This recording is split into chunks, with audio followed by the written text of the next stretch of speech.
यमुना जी तो कारी कारी, राधा गोरी गोरी।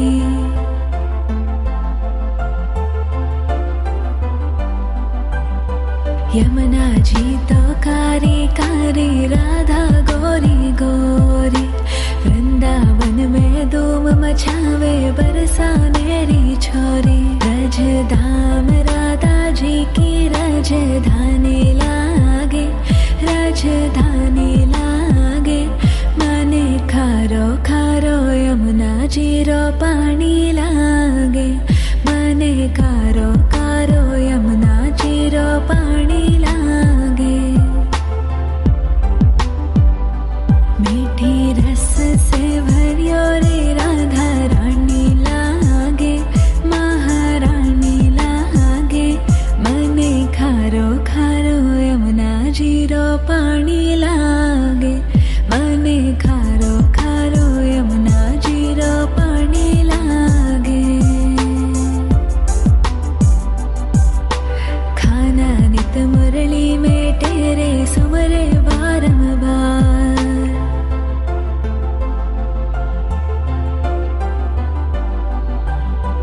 खाना नित मुरली में तेरे सुमरे बारंबार। कोटिन रूप धरे मन मोहन तो न पावे पार। रूप रंग की छबीली पट्ट रानी लागे, पट्ट रानी लागे। मने खारो खारो यमुना जी रो पानी लागे। मने खारो खारो यमुना जी रो पानी लागे। मीठी रस से भरियो रे राधा रानी लागे, महारानी लागे। मने खारो खारो यमुना जी रो पानी लागे। मने खारो खारो यमुना जी रो पानी लागे। ना भावे मने माखन मिश्री, अब ना कोई मिठाई।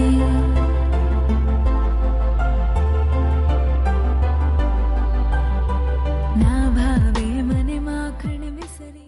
नमस्कार मंडळी, आपल्या भागवताच्या दुसऱ्या दिवसाचं हे दुसरं पुष्प ताईंच्या रसाळवाणीतनं आपण ऐकणार आहोत. परिवारातर्फे आयोजित या आजच्या भागवत सोहळ्याच्या ज्ञानयज्ञ सोहळ्याच्या दुसऱ्या दिवशी आपणा सर्वांचं मी कामिनी अमृतकर शब्दसुमनांनी स्वागत करते. मंडळी, आपणास एक नम्र सूचना आहे की आपणास प्रत्येकाला वाटतं की आपल्याला दिदींचं प्रत्यक्ष दर्शन इथं जसं होतं तसं आपण त्यांना पर्सनली त्यांचं दर्शन घेण्यासाठी जावं. तर उद्यापासून ही वेळ तुमच्यासाठी 10 ते 11 सकाळी 10 ते 11 अशी ठेवण्यात आलेली आहे. आणि हा दर्शनाचा लाभ तुम्हाला श्री सूर्यकांत शिनकर म्हणजे बाळासाहेब शिनकर आणि सौ सीमाताई शिनकर यांच्या घरी हा मिळणार आहे. सकाळी 10 ते 11 याच वेळेत आपण त्यांच्याकडे दिदींच्या दर्शनाचा लाभ घेऊ शकता. त्यामुळे इतर वेळी किंवा इथं दिदींना भेटण्यापेक्षा आपण उद्या सकाळपासून तिथं 10 ते 11 या वेळेत जाऊन दिदींचं दर्शन घेऊ शकता. ही परिवारातर्फे आपणास नम्र विनंती करण्यात येत आहे. धन्यवाद. पुंडलीक वरदे हरि विठ्ठल, श्री ज्ञानदेव तुकाराम, पंढरीनाथ भगवान की जय, माऊली ज्ञानेश्वर महाराज की जय, जगद्गुरु तुकाराम महाराज की जय, गोपाल कृष्ण भगवान की जय, श्री भागवत भगवान की जय, मोर मुकुट बंसी वाले की जय, कृष्ण कन्हैया लाल की जय, जय जय श्री राधे, जय जय श्री राधे, जय जय श्री राधे, जय जय श्री राधे, जय जय श्री राधे, जय जय श्री राधे. श्री कृष्ण गोविंद हरे मुरारे, हे नाथ नारायण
वक्रतुण्ड महाकाय देव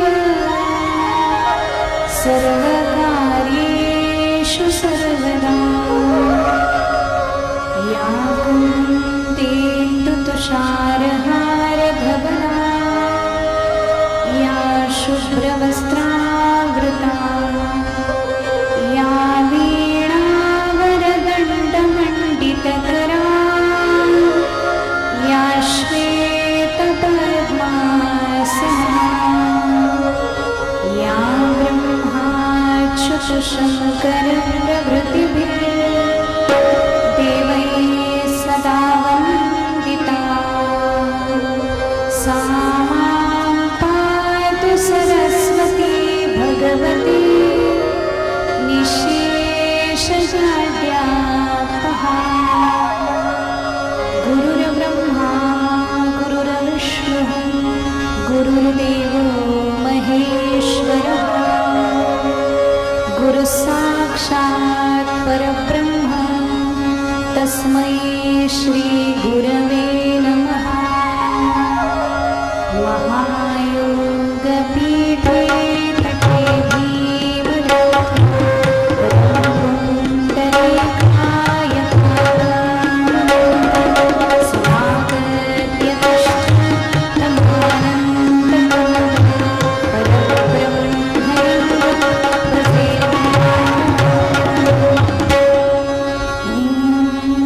युक्तः प्रविश्य महावाचमिमां प्रसुप्ताम् सञ्जीवयत्यखिलशक्तिधरस्वधाम्ना अन्यांशहस्तचरणश्रवणत्वगादि प्राणान्नमो भगवते पुरुषाय तुभ्यम्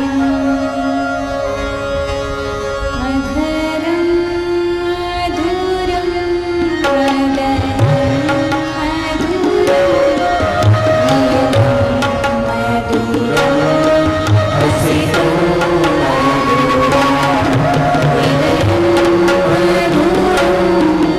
गमनं मधुरं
जय जय श्री राधे, जय जय श्री राधे, जय जय श्री राधे, जय जय श्री राधे, जय जय श्री राधे.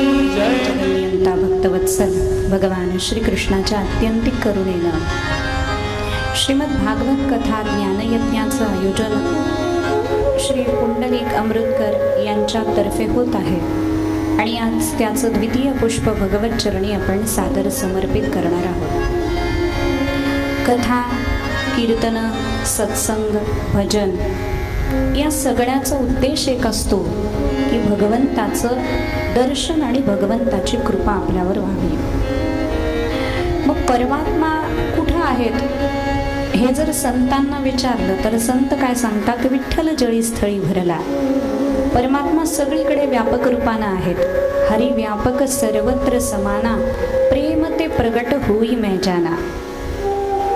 परमात्मा सगळीकडे व्यापक आहे, मग देव दिसत का नाही? बऱ्याच जणांचा प्रश्न असतो, देव दिसत का नाही? तर देव न दिसण्याची शास्त्रकारांनी काही कारणं सांगितलेली आहेत.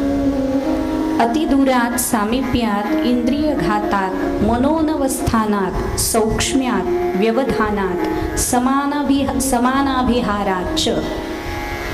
पहिलं कारण आहे अतिदूरात. देव का दिसत नाही? कारण आपल्यावर अज्ञानाचं आवरण आहे. आपल्या चित्तावर अज्ञानाचं आवरण आलेलं आहे आणि अज्ञानी लोकांना देव अतिशय दूर असतो. विशेष दृष्टी संपन्नाला देव दिसतो, अज्ञानी माणसांच्या दृष्टीनं तो खूप दूर आहे. म्हणून अतिदूरात, अतिदूरची वस्तू ही दिसत नाही. साधं उदाहरण आहे ना, 40 गावला बसलोय आणि नाशिकचं काहीतरी बघायचं, दिसेल का? टीव्हीच्या माध्यमातून दिसेल, पण डोळ्यांनी दिसेल का? नाही दिसणार. अतिदूरात, दूर आहे वस्तू. दुसरं कारण सांगितलंय सामिप्यात. अति समीप वस्तू असली म्हणजे मला पुस्तक वाचायचं तर माझा ग्रंथ कुठं आहे? इथं आहे माझ्या समोर. पण तो ग्रंथ जर मी असा डोळ्याच्या जवळ घेतला, अगदी जवळ घेतला, तर मला तो दिसणार नाही, त्याची अक्षरं मला दिसणार नाही. तसा परमात्मा आपल्या सगळ्यांच्या इंद्रियामध्ये ठासून भरलेला आहे. लक्षात घ्या, बसलाय तो डोळ्यामध्ये, फक्त त्याला प्रगट करायची गरज आहे. अति जवळ वस्तू असली तरी ती दिसत नाही, म्हणून सामिप्यात. पुढे सांगितलं इंद्रिय घातात. एखाद्याला डोळेच नाही आहेत, त्याला वस्तू दिसेल का? नाही दिसणार. तसं इंद्रियांचा घात झाला. काल आपण बघितलं ना, दिव्य चक्षु दिल्याशिवाय अर्जुनाला विश्वरूपाचं दर्शन झालं नाही. म्हणून इंद्रियांचा घात झालेला आहे. भगवंताला पाहण्यासाठी आवश्यक असणारी इंद्रिय किंवा इंद्रियांचं सामर्थ्य आपल्याकडे नाहीये, म्हणून परमात्मा आपल्याला दिसत नाही. पुढे सांगितलं मनोनवस्थानात. बाकीच्या कारणापेक्षा मला हे कारण फार योग्य वाटतं. आपलं मन जर नसेल ना तर वस्तू आपल्याला दिसत नाही. तुम्ही बघा, आपण रस्त्यानं चाललोय, जाता जाता कोणीतरी परिचित आपल्याला पास होऊन जात आहे. आपल्याला नंतर लक्षात येतं की अरे समोरची व्यक्ती निघून गेली. बऱ्याच वेळेला असं होतं की लक्षातही येत नाही. आपण कधी कधी त्या वस्तूकडे, त्या व्यक्तीकडे पाहतो तरी सुद्धा आपल्याला लक्षात येत नाही की अमुक अमुक ही व्यक्ती आहे म्हणून. असं का होतं? कारण आपलं मन तिथं गेलेलं नसतं. आपली दृष्टी, आपले चक्षु जरी गेले तरी आपलं मन तिथं गेलेलं नसतं. म्हणून इंद्रिय घातात किंवा मनोनवस्थानात आपलं मन जागेवर नसेल तरीही परमात्मा आपल्याला दिसत नाही. म्हणून परमार्थाची सगळी साधनं कशासाठी आहेत? परमार्थाची सगळी साधनं मनाला एकाग्र करण्यासाठी आहेत. एकदा मन एकाग्र झालं की परमात्मा दिसतो. खाली बसून घ्या पटकन. आता पुढे येऊ देऊ नका कुणाला. अत्यंत सूक्ष्म वस्तू असली तरी सुद्धा एखादी वस्तू दिसत नाही. आपण सूर्याचे किरण बघतो, जेव्हा झरोक्यातून सूर्याचे किरण येतात त्याच्यामध्ये छोटे छोटे असे कण उडताना दिसतात. अणू म्हणतात त्याला. ते कण आपल्याला सूर्याच्या प्रकाशाच्या झोतामध्ये दिसतात. आत्ता ते कण नाही आहेत का? आहेत, पण ते दिसत नाही आहेत कारण अतिसूक्ष्म आहे. तसा परमात्मा सूक्ष्मदर्शींना दिसतो. जे क्रांतदर्शी आहेत, सूक्ष्मदर्शी आहे, ज्यांची बुद्धी तीक्ष्ण आणि सूक्ष्म बघणारी आहे, बुद्धीच्या दृष्टीनं भगवंताला जे बघणारे आहेत, मनाच्या दृष्टीनं भगवंताला जे बघणारे आहेत, तसं सौक्ष्म्यात अतिसूक्ष्म परमात्मा आहेत, म्हणून त्याला सूक्ष्म दृष्टीची गरज आहे, ती आपल्याकडे नाहीये, म्हणून आपल्याला परमात्मा दिसत नाही. किंवा सांगितलंय व्यवधानात, आता तुम्ही मला दिसताय, मी तुम्हाला दिसते, पण इथं जर पडदा लावला तर तुम्ही मला दिसणार नाही, मी तुम्हाला दिसणार नाही. मग समोर असणारी मी, समोर असणारे तुम्ही, आपण एकमेकाला का दिसू शकणार नाही? कारण तिथं पडदा आहे. पडद्याचं व्यवधान आलं की वस्तू दिसेनाशी होते. तसं मायेचं व्यवधान आलं की दिसणारा असणारा परमात्मा सुद्धा दिसेनासा होतो, म्हणून म्हटलं व्यवधानात. पुढे सांगितलंय समानाभिहाराच किंवा अभिभवात. जसं आकाशामध्ये चंद्र तारे आहेत, आत्ताही आहेत, पण सूर्योदय झाल्यानंतर ते लोप पावतात की नाही, तसं विषयाची वृत्ती प्रबल झाली की परमात्मा आपल्याला दिसत नाही. विषय वृत्ती प्रबल झाली, मग विषयाकडेच मन धावायला लागलं, विषयांनाच मन बघायला लागलं, हे सगळं जेव्हा व्हायला लागतं तेव्हा परमात्मा आपल्याला दिसू शकत नाही. म्हणून हे सगळे व्यवधान, हे सगळे अडथळे जर आपल्याला घालवायचे असतील आणि परमात्म्याला साक्षात प्रगट करायचं असेल तर त्याचं उत्कृष्ट आणि सोपं माध्यम म्हणजे श्रीमद भागवत आहे. म्हणून आपण श्रीमद भागवताला शरण गेलेलो आहोत. आणि काल आपण विचार केला भागवताच्या स्कंद पुराणाअंतर्गत आलेल्या महात्म्याचा. पारमार्थिक दृष्टी प्राप्त व्हायची असेल, पारमार्थिक लीला भगवंताची बघायची असेल तर भागवताचं चिंतन करावं लागतं. जन्मोजन्मीपासून जे दुःख आपल्याला झालंय भगवंताच्या विरहाचं, ते विरह दुःख नष्ट करायचं असेल तरी सुद्धा भागवताचं श्रवण करावं लागतं. आता एक प्रश्न, गोड असा प्रश्न सूत महर्षींना शौनकादी ऋषी विचारतायत. तुम्ही असं म्हणता की भक्तीला उत्पन्न करणारं सोपं साधन, मनाला शुद्ध करणारं सोपं साधन म्हणजे श्रीमद भागवत आहे. तर आम्हाला असं सांगा, कस्मिन युगे प्रवृत्तेयम स्थाने वा केन हेतुना कुतः संचोदितः कृष्ण कृतवान संहिता मुनिः. ही भागवताची संहिता कोणत्या स्थानावर निर्माण झाली, कोणी निर्माण केली, कशासाठी निर्माण केली, आणि महर्षी व्यासानी याची उत्पत्ती किंवा याची रचना केल्यानंतर तो ग्रंथ कुणाला दान केला, म्हणजे कुणाला शिकवला, हे सगळं तुम्ही आम्हाला सांगा. तेव्हा तो प्रश्न ऐकल्यानंतर सूत महर्षी अतिशय आनंदित झाले आणि सूत महर्षी सांगायला लागले, द्वापरे समनु प्राप्ते तृतीये युगपर्यये जातः पराशराद योगी वासव्याम कलया हरेः. महर्षी पराशर आणि सत्यवतीच्या ठिकाणी द्वापर युग तिसऱ्यांदा सुरू असताना व्यासांचा जन्म झाला पराशर ऋषींच्या पासून. मग सत्यवती कोण होती आधी, त्याच्याबद्दलही महाभारताने खूप मोठी चर्चा केली आहे. ती मत्स्यगंधा होती. पराशरांनी तिला पाहिलं आणि तिच्यावर ते आसक्त झाले. पण बघा ना, साधूची वासना सुद्धा उपासना असते. पराशर ऋषी तिच्यावर आसक्त झाले आणि त्या दोघांनी लग्न केलं आणि तिला तिच्यापासून जो पुत्र झाला, व्यास नावाचा पुत्र झाला, त्यांनी पराशर ऋषीने तिला सांगितलं की तू मत्स्यगंधा आहेस, पण जेव्हा तू मला शरण येशील, माझी होशील, तेव्हा तू सत्यवती होशील. म्हणून तिच्या अंगाला येणारा माशाचा दुर्गंध त्यांच्याबरोबर एकत्र आल्यानंतर निघून गेला, लक्षात घ्या. म्हणून ती सत्यवती झाली आणि सत्यवतीच्या ठिकाणीच व्यासांसारखा महात्मा प्रगट होऊ शकतो. पराशरांसारखं अगाध ज्ञान असावं, सत्यवतीसारखी सत्यनिष्ठा असावी, तेव्हा व्यासांसारखा पुत्र जन्माला येतो. म्हणजे कधी कधी साधूची वासना सुद्धा उपासना होते आणि जगाला महात्मा देऊन जाते. तसं व्यासांचा जन्म झाला आणि ते व्यास महर्षी अनेक प्रकारची कृत्य करतायत. म्हणजे काय काय करतायत? व्यासांनी स्वतः म्हटलंय, मी ब्रह्मचर्याचं पालन केलं. 17 पुराणांची व्यासांनी रचना केली. व्यासांची ईश्वरनिष्ठा कशी होती याबद्दल महाभारतामध्ये फार सुंदर वर्णन आलंय. व्यासांनी ग्रंथोपजीवी होणं कसं केलं, व्यास ग्रंथाचं संगोपन कसं करत होते, व्यास आपल्या ग्रंथाची निर्मिती कशी करत होते आणि त्यासाठी ते काय काय नियम पाळत होते, त्याबद्दल महाभारतकारांनी म्हटलंय, तपसा ब्रह्मचर्येण यस्य वेदं सनातनम इतिहासमिमं चक्रे पुण्यम सत्यवती सुतः.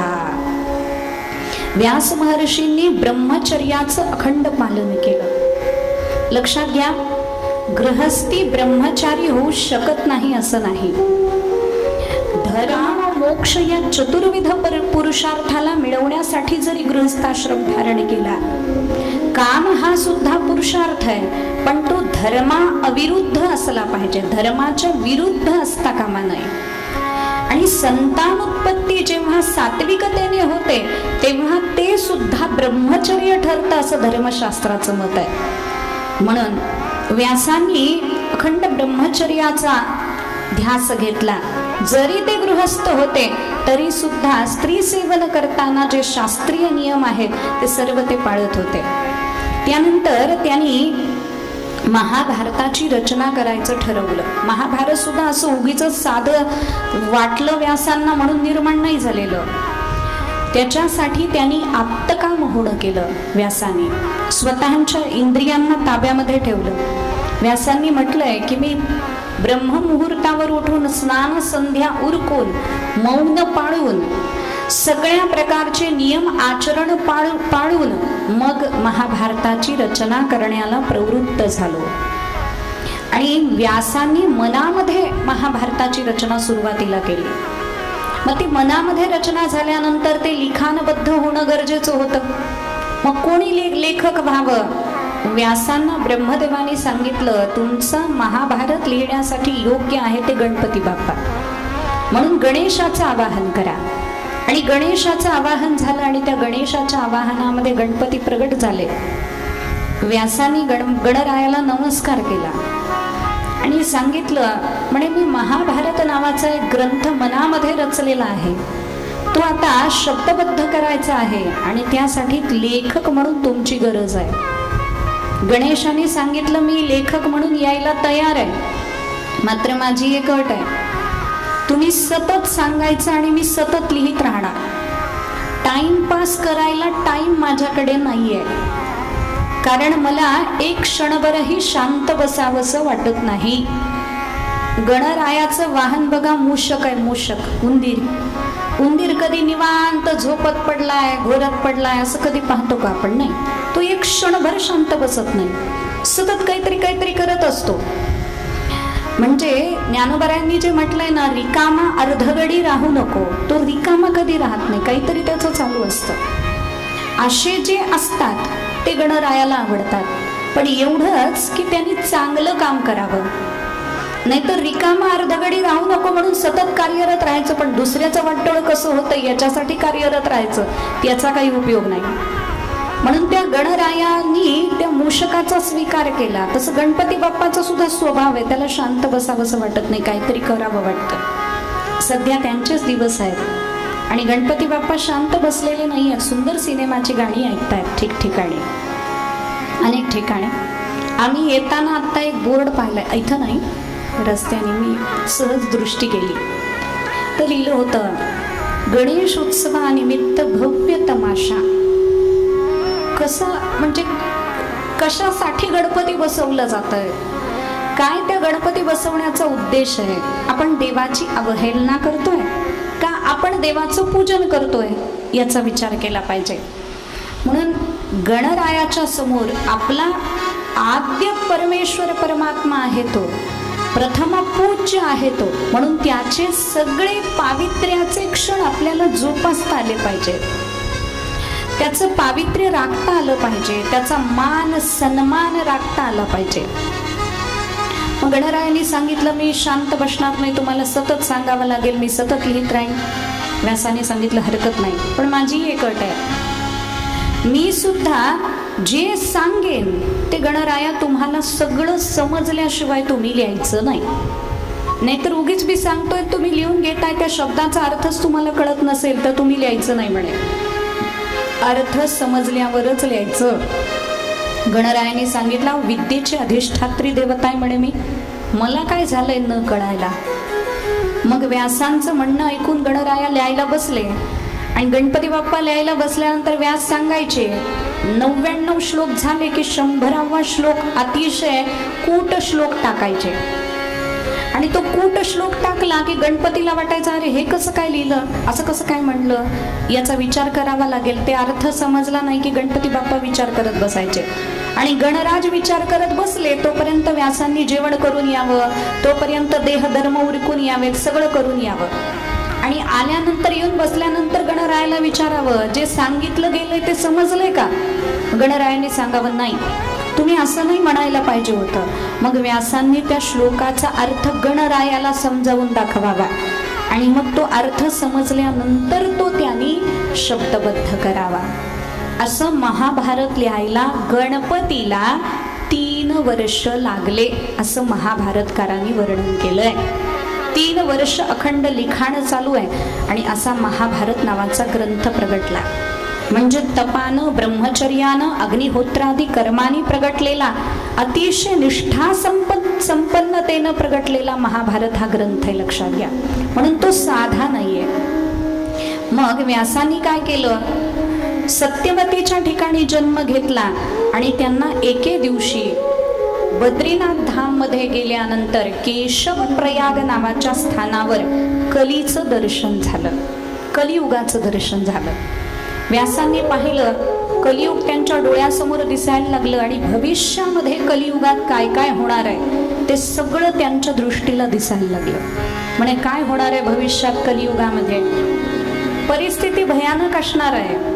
म्हणे वासनासक्त लोक होणार आहेत, भावा बहिणीचं सुद्धा लग्न लागणार आहे, असत्याचा प्रादुर्भाव जिकडं तिकडं होणार आहे, दुष्काळ पडणार आहे, इतके दुष्काळ पडणार आहे म्हणे की माणसं माणसाला खायला लागतील, अशी परिस्थिती कलियुगामध्ये येणार आहे. ज्याच्याकडे पैसा आहे त्यालाच मान्यता दिली जाईल, धर्मकार्यामध्ये पाखंडी लोकांचं वर्चस्व येईल, विविध प्रकारचे रोग पसरतील आणि म्हणे सौभाग्यवती विभूषण विहीन होतील, आभूषण धारण करणार नाहीत आणि मात्र ज्या सौभाग्यवती नाही आहेत त्या आभूषणांनी युक्त होताना कलियुगामध्ये दिसतील.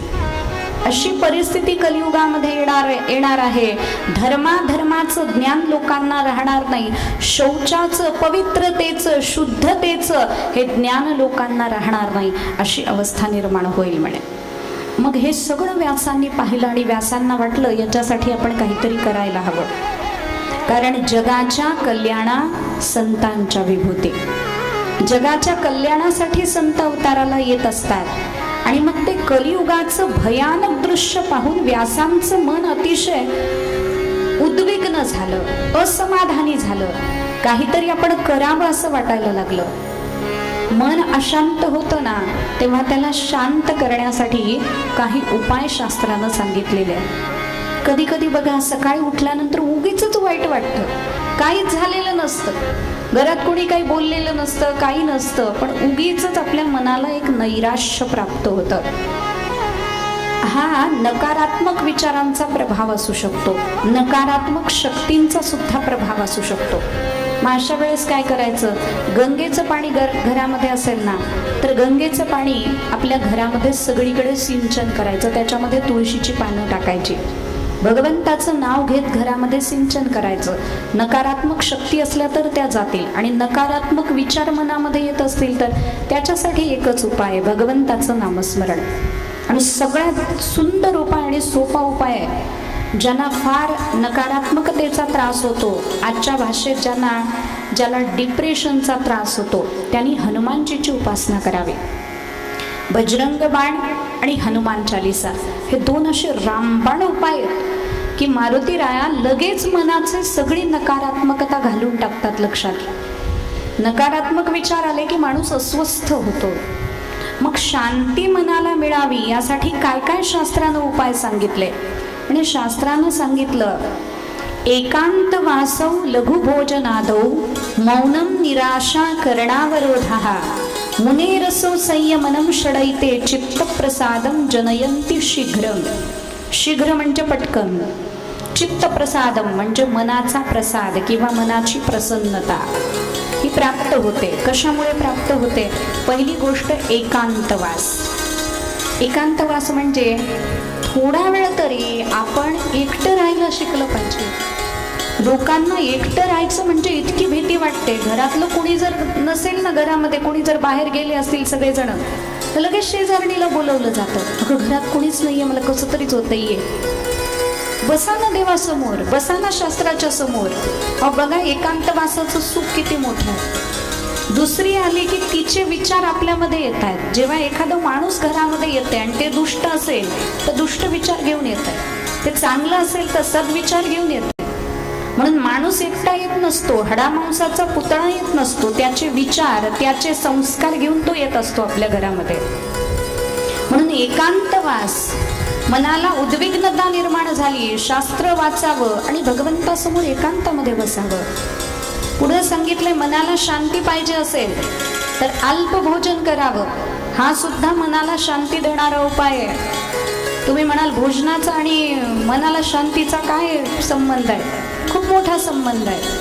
कारण अन्नाच्या सूक्ष्मातिसूक्ष्म भागाचंच मन बनत असतं, लक्षात घ्या. स्थूल भागाची विष्ठा बनते, त्याच्यापेक्षा सूक्ष्म भागाचं रक्त वगैरे बनतं आणि सूक्ष्मातिसूक्ष्म भागाचं मन बनतं. म्हणून अन्न कुणाच्या घरचं खावं, कसं खावं, किती खावं, याला सुद्धा काही मर्यादा आहे. किती खावं ते मागच्या वर्षी मी सांगितलं आणि सगळ्यांच्या लक्षात आहे. हे मला पूर्ण खात्री आहे, इतकी खात्री आहे मला की यातल्या कुणालाही इथं बसवलं तरी कथा सांगता येईल. एवढं तुम्ही सुंदर ऐकलेलं आहे, त्यामुळे मला त्याच्यात काही संशय वाटत नाही. म्हणून अल्प भोजन. आणखी काय मनाला शांती देणारं? मनाला शांती देणारं आहे मौन. म्हणून साधकाचा जीवनामधला काही वेळ मौनासाठी असावा. काय काय करावं, कशी दिनचर्या असावी, याचा शास्त्राने काही नियम सांगितला. भागवताच्या दशमस्कंदामध्ये भगवान श्रीकृष्णाची दिनचर्या सांगितली. त्या दिनचर्येमध्ये म्हटलं भगवान ब्रह्ममुहूर्तावर उठत होते. ब्रह्ममुहूर्तावर जो उठतो म्हणजे सूर्योदयाच्या आधी जो उठतो त्याला सोन्याच्या ताटामध्ये रत्न दान केल्याचं पुण्य प्राप्त होतं, लक्षात घ्या. आणि असं एक वाक्य येतं की एखादा ब्रह्ममुहूर्तावर उठत असेल तर लक्ष्मी त्याच्या जवळ राहते आणि ब्रह्ममुहूर्ती न उठणारा, सूर्योदयानंतर उठणारा विष्णू जरी असेल तरी लक्ष्मी त्याला सोडून निघून जाते, असंही धर्मशास्त्र सांगतं. म्हणून दिनचर्येमध्ये काही आपले नियम असले पाहिजेत. थोडा वेळ हा आपला शास्त्र पठणासाठी असला पाहिजे. मग कोणतंही स्तोत्र घ्या तुम्ही, एखादं भगवंताची पूजा करतोय आपण किंवा घरातलं दुसरं कोणी पूजा करतंय तर निदान भगवंतासमोर जाऊन ते स्तोत्र वाचण्यापुरतं तरी आपण तिथं जावं. थोडा वेळ आपल्याला स्तोत्र पठणासाठी असावा, देवासाठी दिलेला. जप करावा थोडा वेळ. जप करायचे सुद्धा काही नियम आहेत. कसा जप करावा, कशी माळ धरावी, माळ कुठेही टाकू नये. साधकानं साधनेच्या वस्तूंवर सुद्धा भगवंता इतकंच प्रेम करावं, तेव्हा ती वस्तू, ते उपाय आपल्याला भगवंतापर्यंत घेऊन जातात, लक्षात घ्या. म्हणून पुस्तक सुद्धा पुस्तक नाही वाटलं पाहिजे, भगवानच आहे तसं वाटलं पाहिजे. जपाची माळ ही साधी नाहीये. का साधी नाहीये? कारण ते भगवंतापर्यंत जाण्याचं एक साधन आहे. म्हणून ते पवित्र आहे आणि ते माझं आहे आणि त्याला प्राणापेक्षा जास्त मी जपणार आहे, ही आपली भावना असली पाहिजे. म्हणून ती माळ अतिशय चांगल्या प्रकारे जपता आली पाहिजे. बरं, माळेचं असं असतं, दुकानातला आणली आणि माळ जपायला घेतली, चालत नाही. त्याच्यावर संस्कार करावे लागतात. पिंपळाची पानं आणून त्याच्यावरती माळ ठेवावी लागते, त्याच्यावर काही संस्कार आहेत, ते संस्कार करावे लागतात, त्याच्यात सिद्धत्व आणावं लागतं, तेव्हा ती माळ जपाला घ्यावी लागते. पण बहुतेक काय होतं, दीक्षा इतक्या लवकर दिली जाते की ते संस्कार करायला वेळच मिळत नाही. म्हणून आपले जे सद्गुरू असतील त्यांच्याकडून संस्कारित करून माळ घ्यावी. कुणाचे असेल तर आणून द्या, संस्कारित करून देते, चांगले पृष्ठपदी चालू आहे. संस्कारित माळ ही पटकन जप सिद्धीला नेते, लक्षात घ्या. लवकर जप सिद्ध करते. त्या माळेमध्ये असं सामर्थ्य निर्माण होतं. माळेचा सुद्धा एक मंत्र आहे, तिच्या पूजेचा सुद्धा एक मंत्र आहे. पूजा करताना जशी आपण भगवंताची करतो तशीच तिची पहिल्यांदा सिद्ध करताना पूजा करावी लागते. तिला दही दुधाने अंघोळ घालावी लागते, तिच्यावर गंगेचं जल शिंपडावं लागतं वर्णांचा उच्चार करावा लागतो, माळेचे मंत्र म्हणावे लागतात, तेव्हा त्या माळेमध्ये सामर्थ्य येतं. कारण ते लाकूड जे आलेलं आहे ते कुठल्या संस्कारातनं आलेलं आहे, कसं आलेलं आहे. तुळशीचं आहे मान्य आहे, पण आता तुळशीचे बरेच डुप्लिकेट निघाले. एकच मणी त्याच्यात तुळशीचा असतो, बाकीचे सगळे डुप्लिकेट असतात. मग कोणतं ते लाकूड आहे हे आपल्याला माहीत नसतं. याकरता ती माळ संस्कारित करून घ्यावी लागते, म्हणजे त्याच्यामध्ये सामर्थ्य आहे. म्हणून जपाचा काही वेळ असला पाहिजे, काही स्वाध्यायाचा वेळ आपल्याकडे असला पाहिजे.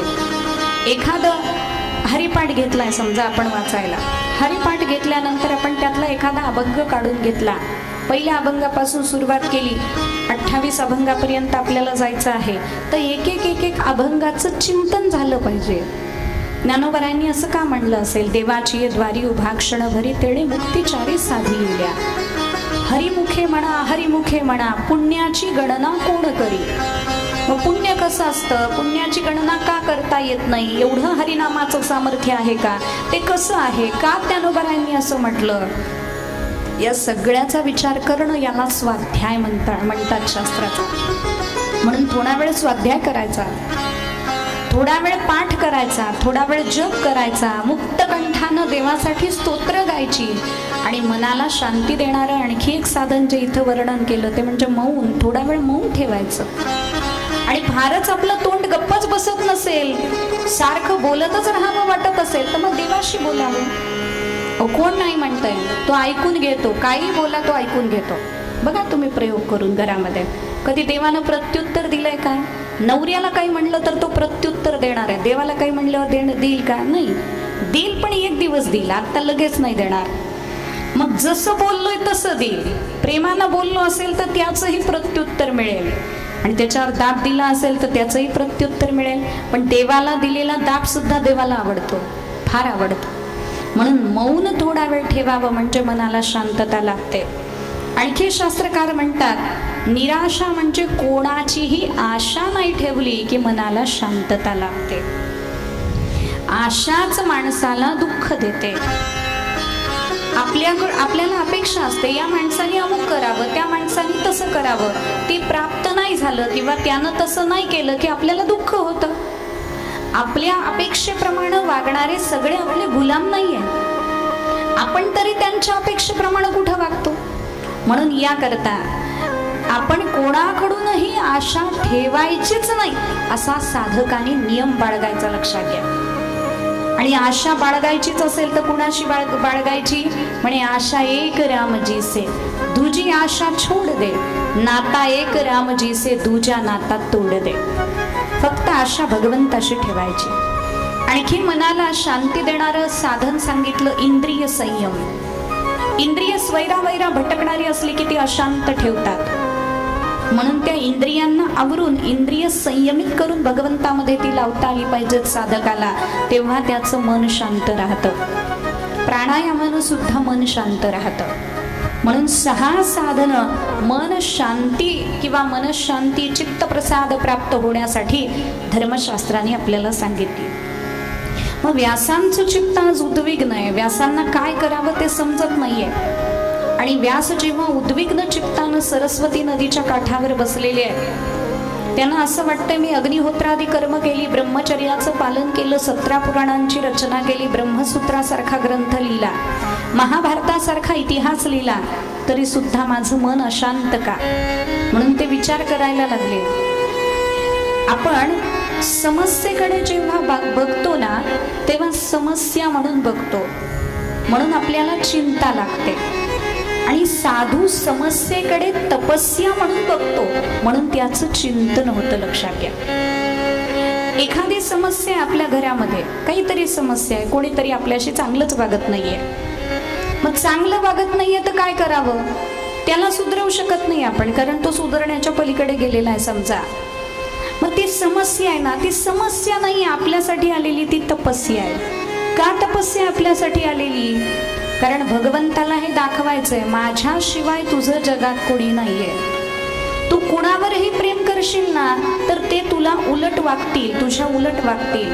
पण माझ्यावर प्रेम करशील ना, मी आयुष्यभर तुझा राहील, जन्मोजन्मी मी तुझा आहेच, पण तुझाच राहील, हे भगवान आपल्याला दाखवतात. म्हणून समस्येकडे समस्या म्हणून नाही बघायचं, समस्येकडे तपस्या म्हणून बघायचं.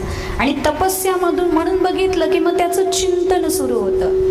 समस्या म्हणून बघितलं की चिंता लागते, मग ह्याने असंच का केलं, त्याने तसंच का केलं, असं मनाला उद्विग्नता निर्माण होते. मग व्यास मनामध्ये चिंतन करायला लागले की आपलं काय कुठं कमतरता राहिली, ती कमतरता आपल्याला शोधायची आणि आपल्याला पूर्णत्वाकडे जायचंय. कुणीतरी असं भेटावं जे आपलं कमतरता दाखवणारं असावं. सगळेच जर आपलं कौतुक करायला लागले ना, आपली प्रगती खुंटत जाते, लक्षात घ्या. म्हणून आपल्या चुका सांगणारच कोणी असेल तर भगवंताचे आभार मानावेत. तेव्हा माझ्या चुका मला सांगितल्या जात आहेत, मला त्या कळतायत, मग मी त्या सुधारू शकेन. मग तसं व्यास महर्षी चिंतन करायला लागले आणि चिंतन करता करता अस्वस्थ मनानं बसलेले आहेत. काय करावं मी, कसं करावं असं त्यांना वाटायला लागलं. आणि तेवढ्यात नारदजींचं आगमन झालं. नारद महर्षी कसे आहेत? विरक्तानां शिरोमणी सदा श्रीकृष्ण दासानां अग्रणीर योग भास्करः अहो नारद धन्योसी. पहिलं नारदांना विशेषण दिले धन्य. नारद धन्य आहेत. नारद धन्य काय? कारण त्यांचा प्रत्येक क्षण भगवंताचा आहे म्हणून ते धन्य आहेत. विरक्तानां शिरोमणी, विरक्त माणसांचे, विरक्त साधकांचे शिरोमणी आहेत नारद महर्षी. विरक्तानां शिरोमणी सदा श्रीकृष्ण दासानां अग्रणीर, सर्वदा श्रीकृष्ण दासांमध्ये अग्रणी म्हणजे सर्वोच्च स्थान प्राप्त करणारे नारदजी आहेत. आणि योग भास्कर म्हणजे भक्ती योगाचे आचार्य आहेत. सूर्य जसा तळपतो ज्ञानानं प्रकाशानं, तसं नारदांचं ज्ञान सूर्यासारखं तळपणारं आहे म्हणून नारद धन्य आहे. आणि नारदजी आल्याबरोबर व्यासाने नमस्कार केला. व्यास भगवंताचा अवतार आहे आणि नारद ब्रह्मदेवाचे मानसपुत्र आहेत. लक्षात घ्या, भगवंताचा अवतार असून सुद्धा व्यासांनी नारदांना साष्टांग नमस्कार केला. त्याचं कारण असं आहे, आज व्यासांना आपली अपूर्णता कुठं आहे हे समजत नाहीये आणि नारद ती अपूर्णता आता पूर्णत्वाकडे नेणार आहे. म्हणून समोरच्या माणसाकडे कसं विनम्र व्हावं भगवान असलं तरी हे व्यासांनी दाखवून दिलं. आणि नमस्कार केल्यानंतर नारदांनी विचारलं व्यासांना, म्हणे तुम्हाला काय झालंय? पाराशर्य महाभाग भवतः कच्चिदात्मना परितुष्यति शारीर आत्मा मानस एववा. हे पराशरजी म्हणजे पाराशर म्हणजे पराशरांचे पुत्र व्यास, पाराशर्य महाभाग, तुम्ही महाभाग्यवान आहात. भवतः कच्चिदात्मना, तुमच्या अंतःकरणाला काही झालेलं आहे का? तुमचं शरीर स्वस्थ आहे ना? तुमचं मन स्वस्थ आहे ना? तुम्हाला काय होतंय? कारण तुमच्या चेहऱ्यावर असं दिसतंय की तुम्हाला काहीतरी होतंय. एकतर तुमच्या मनाला काहीतरी खिन्नता प्राप्त झाली आहे किंवा तुमच्या शरीराला काहीतरी व्याधी होते. तेव्हा व्यासाने सांगितलं, तुम्ही बरोबर सांगताय. अस्तेव मे सर्वमिदं त्वयोक्तं तथापि नात्मा परितुष्यते मे. मी सगळं काही केलं धर्मशास्त्रानुसार. ब्रह्मचर्यानं काय, ब्रह्मचारी आश्रमामध्ये काय करावं ते मी केलं, गृहस्थाश्रमामध्ये काय करावं ते मी केलं, जगाच्या उद्धारासाठी शास्त्राची रचना सुद्धा मी केली. पण माझ्या अंतःकरणाला कसली तरी अपूर्णता जाणवते. कुठंतरी काहीतरी अपूर्ण आहे असं मला वाटतंय. त्यासाठी मी काय करावं? तेव्हा नारद महर्षी बोलायला लागले, घाबरू नका. तुमच्यासाठी, तुम्हाला जे योग्य आहे ते सांगण्यासाठीच मी आलेलो आहे. यथा धर्मादयश्चार्था मुनिवर्यानुकीर्तिताः न तथा वासुदेवस्य महिमा ह्यनुवर्णितः. ज्या प्रकारे तुम्ही धर्म अर्थ काम मोक्ष या चतुर्विध पुरुषार्थाचं वर्णन केलं अनेक ग्रंथामध्ये, तसं तुम्ही भगवान वासुदेवाची महिमा गायली नाही. म्हणून तुमच्या अंतःकरणाला शांती लाभत नाही. जोपर्यंत तुम्ही भगवंताचं गुणवर्णन करणार नाही तोपर्यंत तुमचं अंतःकरण शांत होणार नाही. एखादी वाणी असते म्हणे, ती वाणी अस्पष्ट बोलणारी असते, अशुद्ध बोलणारी असते, व्याकरणाचा अभ्यास तिला नसतो. पण ती भगवंताचं गुणवर्णन करत असेल तर ती भगवंताला अधिक आवडते. या उलट एखादी वाणी आहे व्याकरणाने युक्त आहे, शब्दसंचय आहे, रूपक दृष्टांत सिद्धांत हे चांगले मांडता येतात, पण भगवंताचं गुणवर्णनच त्या वाणीला जमत नसेल तर ती वाणी भगवंताला प्रिय होत नाही. एकदा असं झालं म्हणे, रामेश्वर भट्ट जे होते त्यांना तुकोबारायांनी गाथा संपूर्ण झाल्यानंतर त्यांच्या हातामध्ये दिला आणि सांगितलं याच्यामध्ये काही जर दुरुस्ती असेल तर तेवढी करून आणा. ते म्हणाले ठीक आहे. आता तुकोबारायांनी आपल्याकडे गाथा दिला आणि दुरुस्ती करायला दिल्या, किती आनंद झाला असेल त्यांना. मग त्यांनी सांगितलं मी उद्या आणून देतो म्हणे, तुम्हाला यातल्या चुका बघतो आणि आणून देतो. देवाच्या चुका काढणारे कमी आहेत असं समजू नका. एक मनुष्य गेला होता चुका काढायला देवाच्या. म्हणे काय एवढं मोठं आंब्याचं झाड आणि त्याला एवढे एवढे आंबे लागतात म्हणे, ते भोपळावर पाहिजे होता म्हणे आंब्याच्या झाडाला, म्हणजे किती बरं झालं असतं. एवढीशी वेल म्हणे ती आणि त्याला एवढा मोठा डांगर लागतो म्हणे. देवाला काही कळतच नाही देवाच्या चुका काढू म्हणून त्याने एक डायरी घेतली, पेन घेतली आणि ते चुका काढत काढत निघाला. चुका काढत निघाल्यानंतर त्याला बसायला आंब्याचं झाड मिळालं. खाली बसला तो आणि तेवढ्यात त्याच्या डोक्यात आंबा पडला. त्यानं लगेच चक्कर आल्यानंतर विचार केला की बरं झालं इथं आंबा होता, भोपळा असता तर काय झालं असतं. म्हणून देवाच्या चुका काढायच्या नसतात, कारण भगवंताची रचना निर्दृष्ट रचना आहे, त्याच्यामध्ये एकही दोष नाही, लक्षात घ्या. मग तसंच रामेश्वर भट्टांना जेव्हा गाथा मिळाला त्यांनी विचार केला याच्यातल्या चुका काढू म्हणे आपण. मग गेले आणि सांडायला लागले गाथा. त्याच्यामध्ये एक अभंग होता, मुख मलिन उभा आनंदाने. भगवान श्रीकृष्णाचं वर्णन होतं, मुख मळलेलं आहे, धुळीनं मळलेलं आहे, माखन खाऊन त्याला पुन्हा धूळ चिकटलेली आहे. उभा आनंदानं, परमात्मा आनंदाने उभे. मग रामेश्वर भट्टांना असं वाटलं की मलिन हा शब्द थोडासा गावंढळ आहे, जरा आपण चांगला शब्द लिहू म्हणून याला म्लान असं करू आपण. म्हणून रामेश्वर भट्टांनी तिथं खाट मारली मलिन शब्दावर आणि म्लान असा शब्द केला. म्हणजे चुका भरपूर सापडतील, एवढी एक तरी सापडली. गाथा झाकून ठेवला आणि रामेश्वर भट्ट झोपले. रामेश्वर भट्टांना झोप लागली, तिकडं तुकोबाराय शांत झोपलेले होते, पण परमात्मा पंढरीनाथाला मात्र झोप येईना. परमात्मा इकडं तिकडं फेऱ्या घालायला लागले आणि फेऱ्या घालता घालता घालता रामेश्वर भट्टांकडे रात्री प्रगटच झाले. असे प्रगट झाले, दोन्ही हात कमरेवर आणि एक पाय रामेश्वर भट्टाच्या छातीवर. आणि छातीवर ठेवल्यानंतर त्यांनी एकदम दचकून बघितलं तर भगवान समोर. बघा, भक्ताचा सहज जरी स्पर्श झाला तरी भगवान भेटतात, कोणत्याही बाबतीत असू दे भगवान भेटतात. आणि एक पाय छातीवर, देवाचे डोळे लाल लाल लाल लाल झालेले आहेत. रामेश्वर भट्टांनी विचारलं काय झालं देवा. भगवंतांनी सांगितलं काय झालं म्हणून काय विचारतोस, गाथ्यातला एक शब्द खोडलास म्हणे तू, म्लान शब्द केलास, मलिन शब्द खोडून टाकलास, तुला दिला कुणी अधिकार. रामेश्वर भट्टांनी सांगितलं देवा बघा ना, मलिन शब्द कसा गावंढळ वाटतो आणि म्लान शब्द कसा चांगला वाटतो म्हणे. तेव्हा भगवंतांनी सांगितलं आता मलिन आणि म्लान या शब्दाचा अर्थ मी तुला सांगतो. मुख मलिन उभा आनंदाने. शब्दाचा वाक्याचा अर्थ लावताना मागचं पुढचं बघायचं असतं, नुसता शब्दशः अर्थ लावता येत नाही. मलिन मुख असणारा म्हणजे ज्याचं मुख मळलेलं आहे असं लहान मूल आनंदानं उभं राहू शकतं की नाही, राहू शकतं. मोठ्या माणसाला चिंता पडते की आता आपलं चेहरा घाण झालेला आहे ना, आपला फोटो कोणी काढला तर टेन्शन आपल्याला आहे, त्याला काय टेन्शन आहे, त्याला टेन्शन नसतं. म्हणून मुख मलिन, एखाद्याचं मुख मलिन आहे लहान बाळाचं पण तो आनंदानं उभा राहू शकतो. पण म्लान याचा अर्थ काय होतो, जो उदास आहे, जो अतिशय थकून गेलेला आहे किंवा ज्याला दुःख झालेलं आहे, ज्याला काहीतरी शोक झालेला आहे, याला म्लान म्हणतात. मग शोक झालेला आनंदाने उभा राहू शकतो का, नाही उभा राहू शकत. बाळ रडत असेल तर ते रडतच असणार आहे, ते पाय आपटत असेल तर ते पाय आपटत असणार आहे. आणि मुख मात्र मलिन असेल तर ते आनंदानं उभं राहू शकतं, याच्यात काही संशय नाही. भगवंतांनी सांगितलं मी होतो तिथं, मी कसा उभा होतो मला माहिती आहे. माझं मुख सगळं माखनाने बरबटलं होतं, त्याला धूळ लागलेली होती, तरी सुद्धा मी गवळणींना हसत उभा आनंदाने उभा होतो. म्हणून मलिन हा शब्दच बरोबर आहे, म्लान हा शब्द खोडून टाक म्हणे.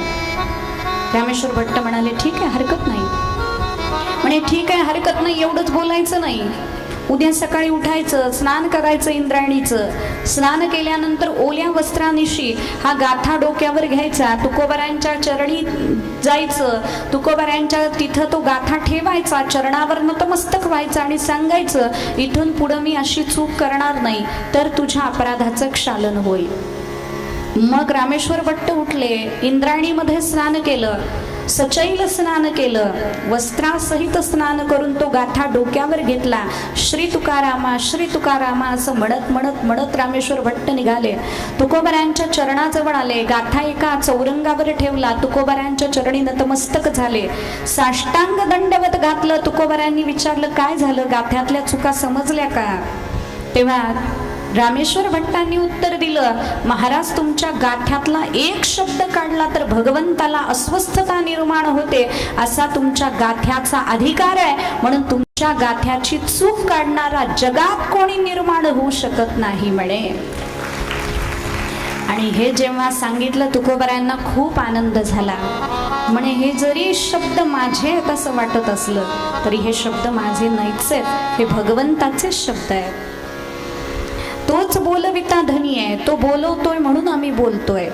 मला सांगायचं काय, एखादे शब्द वाटायला पंडिताला गांढळासारखे वाटतील, पण ते शब्द योजताना संतांनी ते तितक्या भावनेनं योजलेले असतात. एखादी वाणी अशुद्ध असली तरी ती देवाला आवडते, आणि एखादी शुद्ध वाणी भगवंताचं नाव न घेणारी असली तर ती भगवंताला आवडत नाही. म्हणून नारदांनी व्यासांना सांगितलं, तुम्ही भगवंताचं वर्णन करणारा असा एखादा ग्रंथ लिहा. मग व्यास महर्षी बोलायला लागले, मलाही असं वाटतंय की आपण भगवंताचं गुणवर्णन करणारा एखादा ग्रंथ लिहावा, पण मला सांगा की तो ग्रंथ कसा असावा. तेव्हा नारदजी बोलायला लागले, तो भक्तिप्रधान ग्रंथ असावा, कारण कलौ भक्ती ही, कलौ भक्ती ही कलियुगामध्ये केवळ उद्धरून नेणारी भक्तीच आहे, लक्षात घ्या. म्हणून त्या भक्तीच्या जोरावरच परमात्मा सहज आपल्याला प्राप्त होऊ शकतात. याकरता भगवंताचं गुणवर्णन करणारं असं एखादं शास्त्र तुम्ही लिहा. नारदांचं ते ऐकलं आणि व्यास तयार झाले. नारदजी बोलायला लागले, भगवंताची भक्ती आणि भगवंताचं चरित्र, भगवंताची कथा जीवनामध्ये किती अपार बदल घडवून आणते, यासाठी माझंच चरित्र मी तुम्हाला सांगतो. नारद दासीपुत्र होते, इथलं चरित्र आपल्याला माहिती आहे, ते आपण श्रवणही केलेलं आहे.